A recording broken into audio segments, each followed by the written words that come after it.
Claro, o Renascimento foi um período de intensa renovação cultural, artística, científica e intelectual que começou na Europa ali por volta do século XIV, na Itália, e se espalhou pelo continente. Ele se caracteriza pelo resgate dos valores e conhecimentos da antiguidade clássica, uma ênfase no humanismo, no potencial do indivíduo e também por grandes avanços nas artes, na ciência e na literatura. É um período fascinante. Isso mesmo, cidades como Florença, Veneza e Roma foram o berço do Renascimento. Florença, em particular, se destacou muito graças ao patrocínio de famílias influentes, como os Medici, que apoiaram artistas e pensadores. Foi nesse ambiente que surgiram nomes como Leonardo da Vinci, Michelangelo, Rafael, entre outros. O contexto político da época era bem fragmentado. A Itália não era um país unificado, e sim um conjunto de cidades-estado independentes, cada uma com seu próprio governo. Algumas eram repúblicas, como Veneza e Florença, enquanto outras eram ducados ou reinos.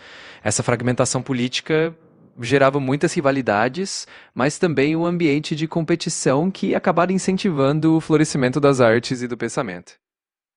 Na época do Renascimento, algumas das cidades mais relevantes eram Florença, Veneza, Milão, Roma e Nápoles.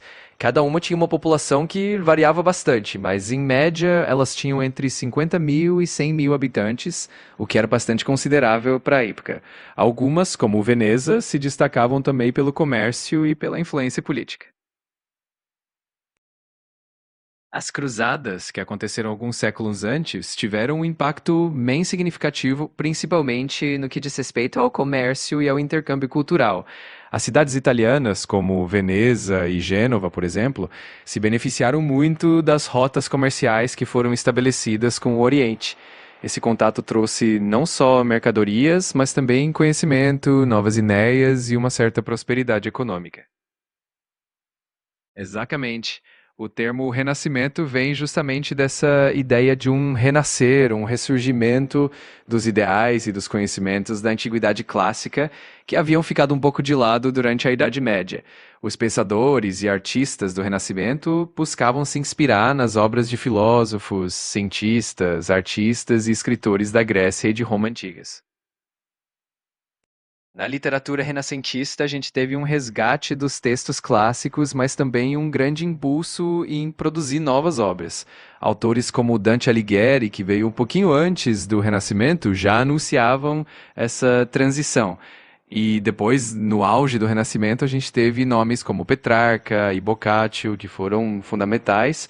Mais tarde, autores como Maquiavel também deram uma contribuição gigantesca, sem falar em escritores de fora da Itália, como Shakespeare, que se inspirou muito nesse espírito renascentista.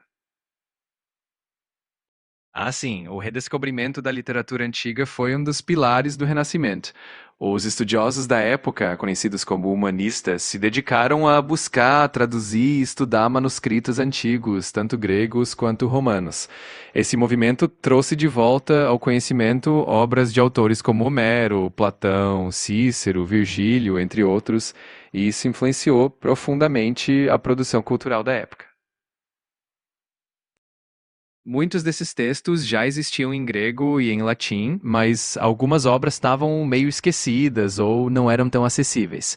Com a queda de Constantinopla, em 1453, muitos estudiosos bizantinos fugiram para o Ocidente, levando consigo manuscritos e conhecimentos que haviam sido preservados no Império Bizantino. Isso deu um impulso enorme para o redescobrimento e a tradução dessas obras.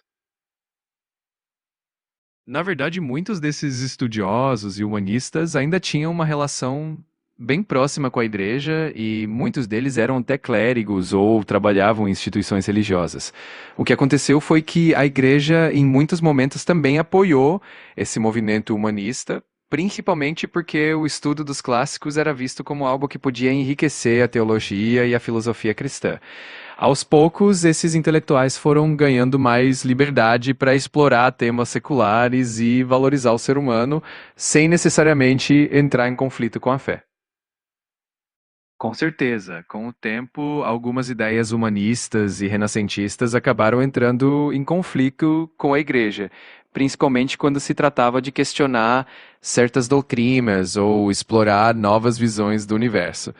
Pensadores como Giordano Bruno, por exemplo, que defendia ideias cosmológicas muito avançadas e que divergiam do pensamento da igreja, acabaram sendo perseguidos.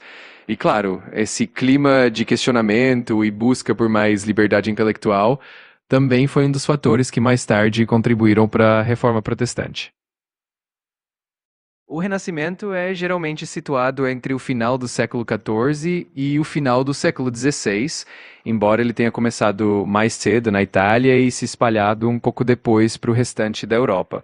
Então, em linhas gerais, a gente pode dizer que ele vai ali de cerca de 1300, 1400 até o início de 1600, dependendo da região. No norte da Itália, a escultura renascentista floresceu com uma forte inspiração na arte clássica greco-romana. Artistas como Donatello, por exemplo, começaram a explorar a representação mais realista do corpo humano, com uma atenção enorme aos detalhes e ao movimento. Cidades como Florença foram grandes centros desse renascimento da escultura, e com o apoio de mecenas influentes, como a família Medici, os artistas tiveram liberdade e recursos para experimentar e inovar.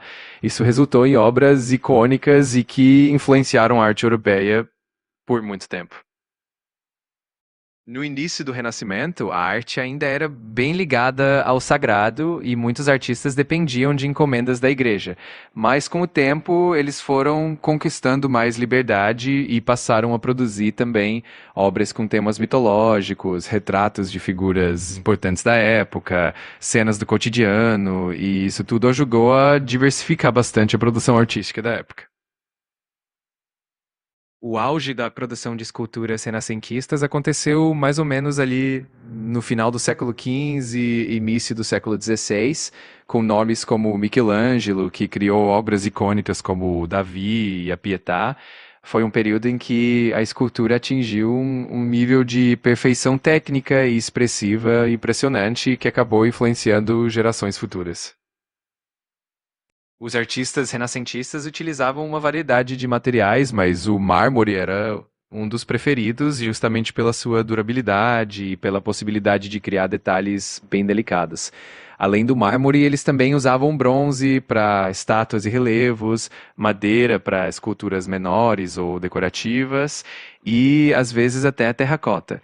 Essa diversidade de materiais permitia muita experimentação e resultava em obras incríveis. A pintura renascentista geralmente é dividida em três fases principais.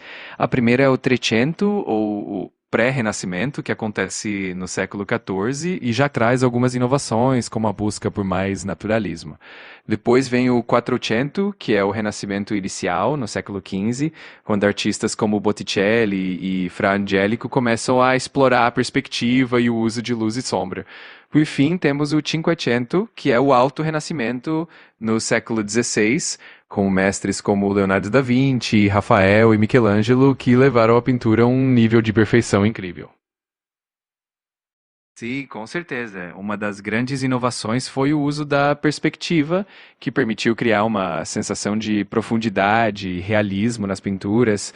Além disso, os artistas renascentistas começaram a explorar o uso do chiaroscuro, né, que é o contraste entre luz e sombra, para dar mais volume e tridimensionalidade às figuras. Também houve uma ênfase maior no naturalismo, na representação mais fiel do corpo humano, das paisagens e até mesmo das expressões faciais, o que trouxe uma vivacidade totalmente nova em comparação com a arte medieval. Na literatura renascentista, a gente tem algumas obras icônicas, como a Divina Comédia, de Dante Alighieri, que é um marco da transição do medieval para o renascentista. Tem também o Decamerão, do Boccaccio, que é uma coleção de contos bem inovadora para a época. E, é claro, as obras de Maquiavel, como O Príncipe, que revolucionaram a forma de pensar política. Sem falar em autores como Shakespeare, que um pouquinho mais tarde trouxe peças como Hamlet e Romeu e Julieta, que também são frutos desse espírito renascentista. O Renascimento começou na Itália, mas logo se espalhou para outras regiões da Europa. Ele chegou à França, influenciando a arte, a arquitetura e a literatura por lá. Depois foi para os Países Baixos, onde deu origem à Escola Flamenga de pintura. Chegou também à Inglaterra, onde impactou profundamente o teatro, né, com Shakespeare. E até mesmo em regiões como a Península Ibérica e a Alemanha, onde influenciou tanto a arte quanto o pensamento científico e filosófico. Com certeza, o humanismo foi um movimento intelectual que andou de mãos dadas com o Renascimento. Ele colocava o ser humano e suas capacidades no centro das atenções, valorizando a razão, a educação, o estudo dos clássicos e o potencial humano. Os humanistas acreditavam que, através do conhecimento, era possível aprimorar não só o indivíduo, mas a sociedade como um todo. E eles tiveram um papel fundamental na disseminação das ideias renascentistas por toda a Europa. Alguns dos principais humanistas do Renascimento incluem Francesco Petrarca, que é muitas vezes chamado de o pai do humanismo, né, por ter sido um dos primeiros a valorizar os textos clássicos e o estudo do ser humano. Também temos Erasmo de Roterdã, que foi um grande pensador e crítico social, autor de obras como O Elogio da Loucura. Outro nome importante é Giovanni Pico della Mirandola, conhecido pelo seu discurso sobre a dignidade do homem, que é um verdadeiro manifesto do humanismo. Esses pensadores, entre outros, ajudaram a moldar o pensamento da época e a disseminar esses ideais. Muitos humanistas realmente acabaram entrando em conflito com alguns valores mais tradicionais da época, principalmente quando eles questionavam dogmas ou criticavam costumes da sociedade. Mas, ao mesmo tempo, muitos deles também tinham o apoio de mecenas influentes, como príncipes, nobres e até membros do clero, que viam valor no conhecimento e na cultura que eles promoviam. Então, foi uma relação meio ambígua de tensão, mas também de colaboração. O humanismo teve um papel importante na Reforma Protestante, porque os humanistas incentivavam o retorno às fontes originais, né, o famoso ad fontes, o que incluía estudar a Bíblia nas línguas originais. Isso influenciou reformadores como Martinho Lutero, que usou esse conhecimento humanista para traduzir a Bíblia para o alemão e defender que cada pessoa pudesse ter acesso direto às escrituras. Então, o humanismo ajudou a criar um ambiente intelectual propício para questionar as práticas da igreja e propor mudanças. As técnicas de impressão, especialmente a prensa de tipos móveis criada por Gutenberg, tiveram um impacto enorme porque elas permitiram que as ideias humanistas e renascentistas se espalhassem muito mais rápido e de forma mais acessível. Livros, panfletos e traduções de textos clássicos passaram a ser impressos em larga escala, o que ajudou a democratizar o conhecimento, fortalecer o movimento humanista e também impulsionar a reforma protestante. A Liga Hanseática foi uma poderosa aliança comercial que surgiu no norte da Europa, envolvendo várias cidades mercantis e teve um papel bem importante na transição econômica do final da Idade Média para o Renascimento. Ao promover o comércio e o intercâmbio cultural entre diferentes regiões, a Liga contribuiu para o surgimento de uma burguesia mercantil mais forte, mais rica, que acabou sendo um grande mecenas das artes e das ideias humanistas. Esse ambiente mais próspero e de maior circulação de bens e ideias ajudou bastante a impulsionar o movimento renascentista em várias partes da Europa. Sim, com certeza. O comércio de livros foi muito impulsionado por esses centros comerciais e especialmente nas cidades da Liga Hanseática, onde havia uma grande demanda por conhecimento e cultura. As imprensas se espalharam rapidamente e os livros passaram a circular por toda a Europa, alimentando ainda mais o movimento humanista e renascentista. Isso ajudou a criar uma rede de troca de ideias e conhecimentos que foi fundamental para o florescimento cultural da época. A prensa de tipos móveis, que foi aperfeiçoada por Gutenberg, usava pequenos blocos de metal com letras em relevo que podiam ser arranjados para formar as palavras e as páginas. Depois de montados, esses ticos eram cobertos de tinta e prensados sobre o papel, o que permitia uma reprodução muito mais rápida e eficiente do que os métodos manuais de cópia. Essa inovação revolucionou a produção de livros e impulsionou a disseminação do conhecimento. Exatamente. Os tipos eram montados em uma moldura, formando a página desejada, e depois passava-se a tinta e prensava-se o papel. Isso permitia imprimir várias cópias da mesma página com bastante rapidez. Depois que todas as páginas eram impressas, elas eram organizadas na ordem certa, encadernadas, e assim o livro ficava prontinho para ser distribuído. A influência da literatura oriental na Europa renascentista veio principalmente através das rotas de comércio e do contato com o mundo islâmico. Muitas obras de filosofia, ciência e matemática que tinham origens na Pérsia, na Índia, na China, foram traduzidas para o latim ou para outras línguas europeias. Isso trouxe um repertório novo de histórias, fábulas, poesias que acabaram enriquecendo bastante o cenário cultural da época. Sim, alguns nomes são bem conhecidos. Por exemplo, Gemisto Platão foi um filósofo bizantino que teve uma influência importante na Itália, especialmente em Florença. Outro nome é João Argirópolo, que foi um importante tradutor e professor de filosofia grega na Itália renascentista. Esses sábios trouxeram consigo um vasto conhecimento dos clássicos gregos que foi fundamental para o movimento humanista. Isso mesmo. No Império Bizantino, o grego era a língua principal, especialmente no que se refere à literatura, à filosofia e à teologia, e foi justamente esse domínio do grego que permitiu que os sábios bizantinos trouxessem para o Ocidente tantas obras clássicas da Grécia Antiga, ajudando a reacender o interesse por esses textos durante o Renascimento. Exatamente. As cidades italianas do Renascimento eram verdadeiros caldeirões culturais. Elas atraíam gente de toda parte, mercadores de diferentes países, estudiosos vindos do Império Bizantino, artistas de várias regiões. E isso criava um ambiente muito rico para a troca de ideias e para o florescimento das artes e das ciências. Essa diversidade foi um dos grandes impulsionadores do Renascimento. Essas cidades italianas do Renascimento eram bem dinâmicas e geralmente funcionavam como cidades-estátuas, com um alto grau de autonomia política e econômica. Elas tinham governos próprios, que podiam ser repúblicas, como Florença e Veneza, ou ducados, como Milão. Elas eram estruturadas em torno de uma praça central, onde ficavam os prédios mais importantes, como igrejas, palácios, e também contavam com guildas de comerciantes, ateliês de artistas e universidades, o que fazia delas centros vibrantes de cultura e inovação. Isso mesmo, muitas dessas cidades eram muralhadas, o que ajudava na defesa contra a invasão e também reforçava essa ideia de independência.